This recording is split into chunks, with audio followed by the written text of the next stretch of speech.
People hung on Sophia Alderson's every beautiful word.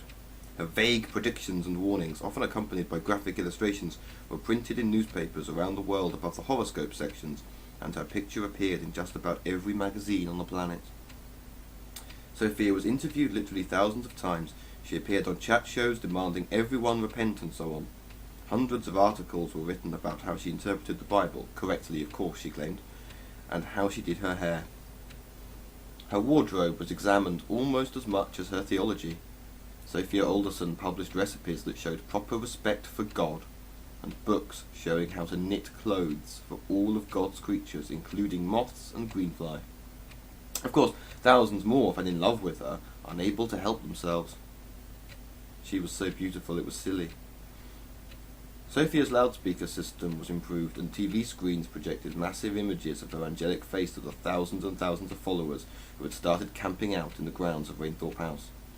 Lookalikes started appearing all over the place, which only made Edgar miss even more his visits to Rainthorpe House, which had ceased after the Great Mania.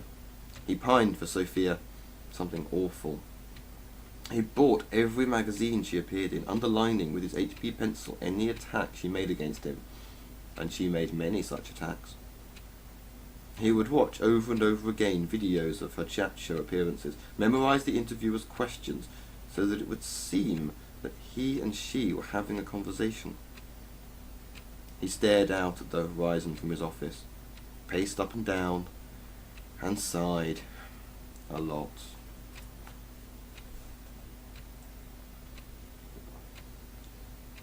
Although busy planning for the end of starvation by transforming the world's deserts into farmland and expanding his massive metaphysical betting empire, Sophia Alderson was never really far from Edgar's troubled mind. Sometimes he'd order all of his employees out of his office, just sit there twiddling with his Geiger counter that didn't have any batteries in, and probably never would, and think of the beautiful nut. He even said her name in his sleep, and played with himself thinking about her in his question-mark-shaped bathtub on the 145th floor of Skeptic Tower. Edgar told me over and over again about how he had met Sophia for the first time. I kept reminding him that I'd been there, but he kept on telling me anyway. She wouldn't leave until I agreed to shut down the metaphysical betting shop, and I told her I'd never dream of doing such a thing.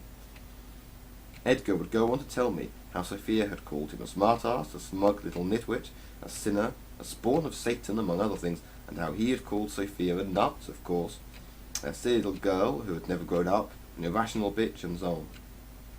Edgar would then gaze out at the horizon. In Edgar's office in Skeptic Tower, it was rather hard not to gaze out of the horizon. He told me how the two of them had argued outside on the grass, and how a pigeon had shat in Sophia's golden hair as she was arguing that everything that happened with a purpose. He told me with tears in his remaining eye how, after Sophia had got most of the pigeon shit out of her golden hair, he had said that he was sceptical about the purpose people had in saying there was a purpose to life. He smiled fondly, remembering what had happened next. How tenderly, as if sharing a special secret, he had slowly pulled down his trousers to reveal, among other things, his and Nietzsche's view on life having a purpose. He told me that after that he and Sophia had not spoken to each other for 2 months. It was like putting everything you've ever owned in 12 massive tea chests, carrying them on to an ocean liner, and then standing on the dockside as the ship set sail for Papua New Guinea. I told Edgar I knew what he meant. Edgar then asked if I thought it was possible to disagree with someone violently, absolutely to consider them immoral and nuts and still love them. I told Edgar I thought it was a long shot. Then he started asking me what I thought Sophia was doing at that very moment. I told him she was more likely, I told him she was more than likely praying. He agreed. I love that woman, you know, he said after a little pause. But Edgar, I said, she's tried to kill you on 2 separate occasions. Edgar smiled, and looked off at the horizon, then looked at me as if I was taking everything far too seriously and said, "Well, yes, a bit."